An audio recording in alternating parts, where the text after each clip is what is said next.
Hello everyone, आप सभी का आपके अपने YouTube channel talented by Himanshu में स्वागत है। कैसे हैं आप सब? आ जाइए फटाफट से क्लास में संस्कृत की कक्षा में। आज की क्लास के माध्यम से आप प्रत्येक चैप्टर से संबंधित बहुविकल्पी प्रश्नों को पढ़ने वाले हैं, जो कि आपकी परीक्षा के लिए बहुत ही महत्वपूर्ण है। तो इसलिए क्लास को शुरू करते हैं। अब जो भी साथी नहीं आए हैं फटाफट से आ जाइए। देखिए, आज की क्लास का पहला प्रश्न है बहुविकल्पी प्रश्न। आप पढ़ेंगे, सभी को कमेंट बॉक्स में आंसर ज़रूर देना है। ओके, चलिए, चाहे सही दीजिए चाहे गलत दीजिए, लेकिन आंसर ज़रूर करना है आप सभी को। क्लास को अंत तक ज़रूर देखिए, जिससे कि एक एक प्रश्न आप सभी को अच्छे से समझ में आ सके। तो पहला प्रश्न है आज की क्लास का, पाणिनि के अनुसार संस्कृत वर्णों के सूत्र हैं 21 हैं, 14 हैं, 32 हैं, 30 हैं। तो पाणिनि के अनुसार जो संस्कृत वर्णों के जो सूत्र हैं वह है 14, यानी कि बा विकल्प आपका सही है। प्रश्न संख्या 2 देखिए, संस्कृत में कुल ध्वनियों की संख्या है 21, 25, 30, 64। दीजिए, फटाफट से आंसर दीजिए, उसके बाद में बढ़ते हैं आगे। संस्कृत में कुल ध्वनियों की जो संख्या है वह 64 है। दा विकल्प आपका सही है। कितनी ध्वनियाँ हैं? 64 ध्वनियाँ हैं। प्रश्न संख्या 3 है, संस्कृत भाषा में कुल स्वर हैं 15, 21, 24, 52। संस्कृत भाषा में कुल स्वर हैं कितने हैं? तो संस्कृत भाषा में कुल स्वर जो हैं वह 21 स्वर हैं, यानी कि बा विकल्प आपका सही है। प्रश्न संख्या 4 है, संस्कृत भाषा में स्पर्श व्यंजन है 25, 39, 26, 9। संस्कृत भाषा में स्पर्श व्यंजन है तो ये कितने हैं? स्पर्श व्यंजन है 25, यानी कि आ विकल्प सही है। प्रश्न संख्या 5 है आपकी स्क्रीन पर, संस्कृत भाषा में यम है 10, 15, 4, 5। तो संस्कृत भाषा में यम है कितने? तो संस्कृत भाषा में यम है 4 यम है। शा विकल्प आपका सही है। प्रश्न संख्या 6 देखिए, संस्कृत भाषा में वर्ण के भेद हैं 2 भेद, 15 भेद, 4 भेद, 20 भेद। संस्कृत भाषा में कुल वर्ण के भेद हैं, तो वर्ण के भेद कितने हैं? तो वर्ण के भेद हैं 2, यानी कि आ विकल्प आपका सही है। बढ़ते हैं अगले प्रश्नों की ओर। देखिए, उपेंद्रहा में संधि है गुण संधि, विसर्ग संधि, दीर्घ संधि, यड़ संधि। उपेंद्रहा में संधि है, बताइए, फटाफट से आंसर दीजिए। उपेंद्रहा में जो आपकी संधि है वह आपकी गुण संधि है। आ विकल्प सही है। प्रश्न संख्या 2 देखिए, यद्यपि में संधि है वृद्धि संधि, दीर्घ संधि, खरिच संधि, यड़ संधि। यद्यपि में जो संधि है वह कौन सी संधि है? तो वह है यड़ संधि है। दा विकल्प आपका सही है। प्रश्न संख्या 3 देखिए आपकी स्क्रीन पर, गंगा में संधि है अयादि संधि, अनुस्वार संधि, शुटुत्व संधि, कोई भी नहीं। गंगा में जो संधि है तो वह आपकी कौन सी संधि है? वह है आपकी अनुस्वार संधि। बा विकल्प सही है। प्रश्न संख्या 4 है, छात्राप में कौन सी संधि है? सूर्य संधि, दीर्घ संधि, सुलोप संधि, कोई भी नहीं। प्रश्न संख्या 4 बताइए। छात्राप में संधि है तो यह आपकी सुलोप संधि है। सा विकल्प सही है। प्रश्न संख्या 5 है, पावक में संधि है अयादि संधि, गुण संधि, स्वर संधि, इनमें से कोई नहीं। पावक में संधि है तो पावक में जो संधि है वह अयादि संधि है। आ विकल्प आपका सही है।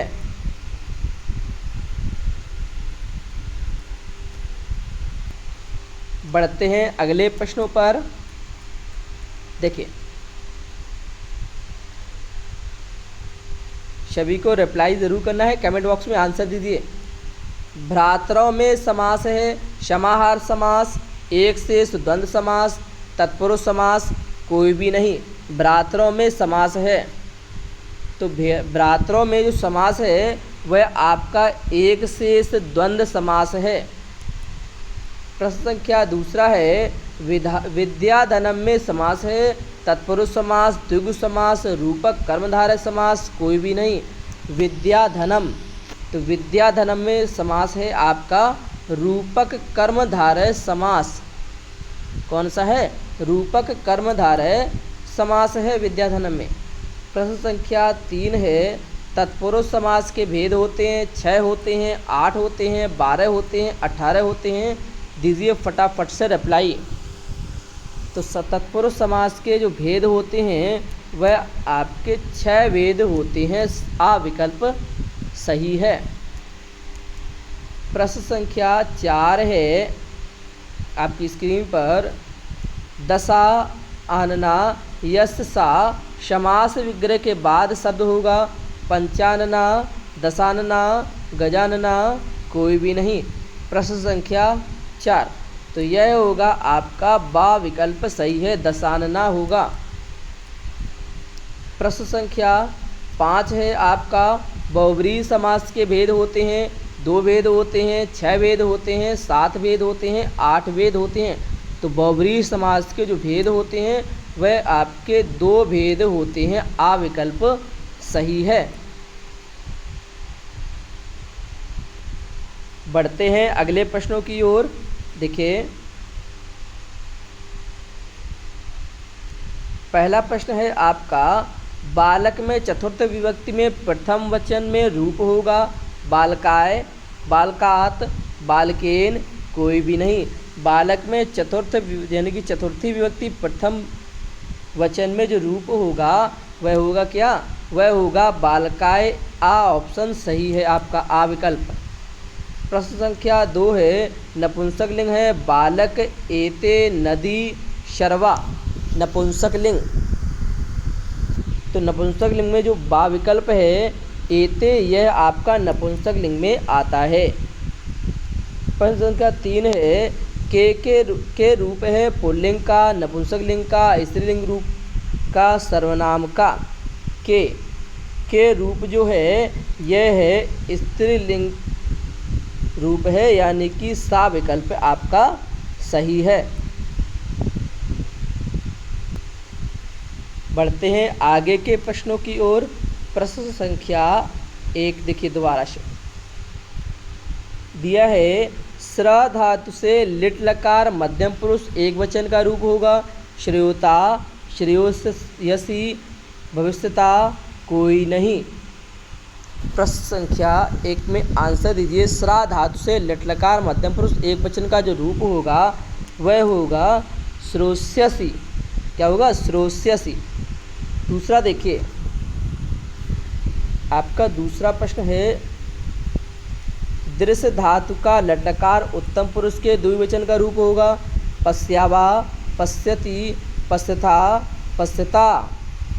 दृश्य धातु का लटकार उत्तम पुरुष के द्विवचन का रूप होगा, तो यह होगा पश्यावा। आ विकल्प आपका सही है। प्रश्न संख्या 3 है लब धातु का लोट लकार के प्रथम पुरुष में बहुवचन में रूप होगा। लवती, लवेत, लवंताम, लवेसई।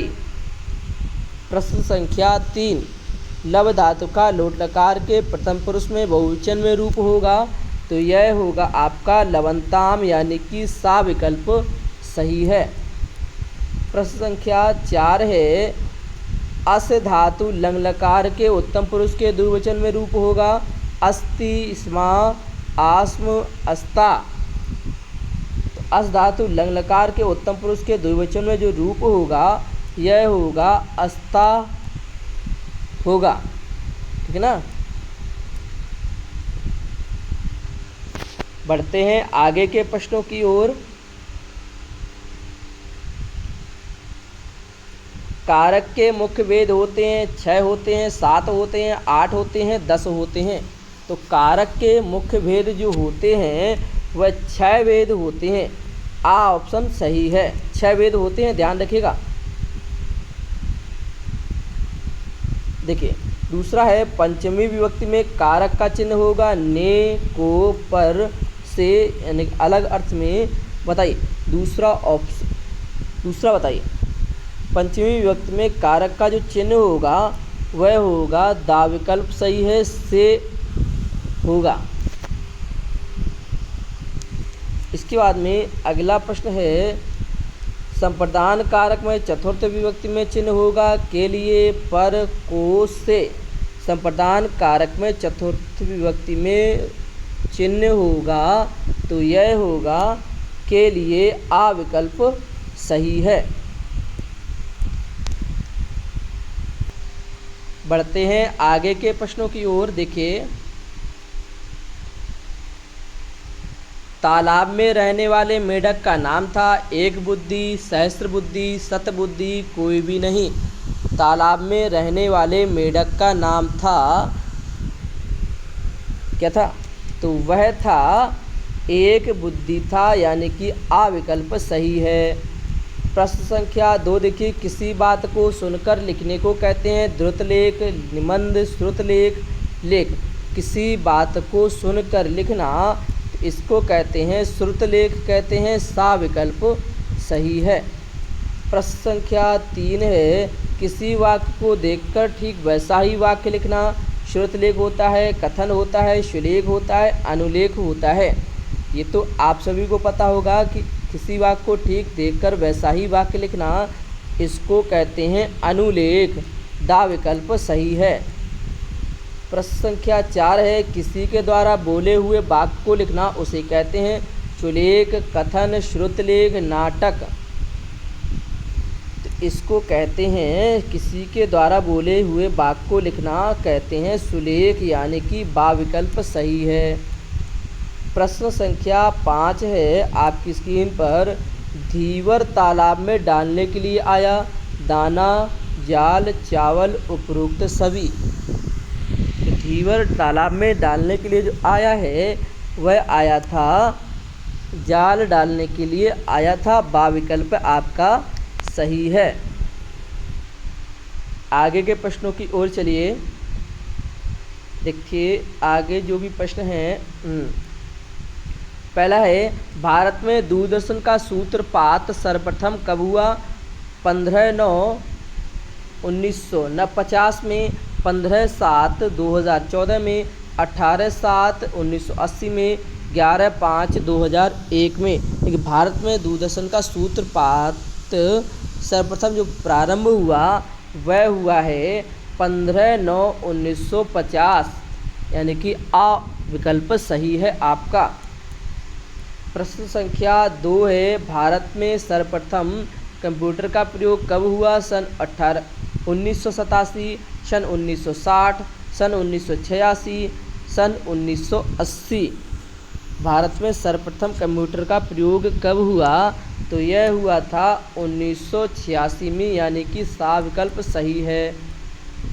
प्रश्न संख्या 3 है आपकी स्क्रीन पर, वीडियो प्रणाली के प्रकार हैं 1, 3, 4, 5।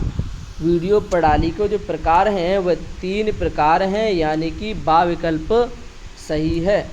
प्रश्न संख्या 4 है, इंटरनेट का सूक्ष्म रूप क्या है?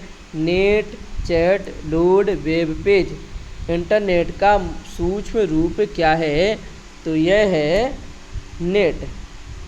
सूक्ष्म रूप क्या है? नेट है। ठीक है, चलिए आज के लिए बस इतने ही प्रश्न, मिलते हैं कल की कक्षा में। बाकी आप सभी जिन्होंने चैनल को सब्सक्राइब नहीं किया वो चैनल को सब्सक्राइब कर लें और बेल आइकन को प्रेस जरूर कर लें। बाकी इसकी पीडीएफ आपको टेलीग्राम पर उपलब्ध हो जाएगी, तो आप सभी टेलीग्राम से जुड़ जाइए।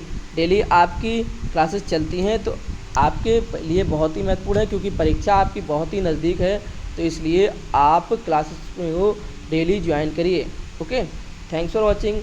जय हिंद, जय भारत। मिलते हैं कल की कक्षा में।